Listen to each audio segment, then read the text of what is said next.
Dream World, daigdig ng mga panaginip, butterfly, paru-paro. Kung mariposa ay dumalaw sa panaginip mo at siya ay kulay puti o halos kulay puti at ginto, ang ibig sabihin niyan ay dinadalaw ka ng mga banal o nasa daigdig ng ethereal. At sila ay nagbibigay lugod sa iyo dahil natutuwa sila sa ginagawa mo.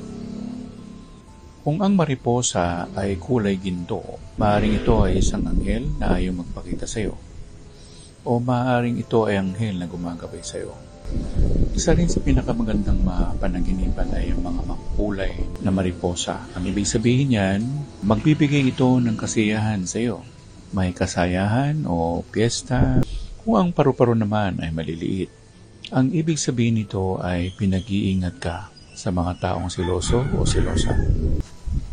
Mag-alay ka ng mantika o ng langis. Ialay mo sa mga banal, sa mga spirito, para tulungan ka na hindi ka makaimbitan. Kung ang nakita mo ay paru-paro na kulay brown, nagpapahimatong ito sa iyo na magkakaroon ka ng maraming properties. O pwedeng ito ay isang bukirin. Kung marami ang paru-paro, maaaring malalaki ang bukirin na makukuha mo, bibili mo o ibibigay sa iyo.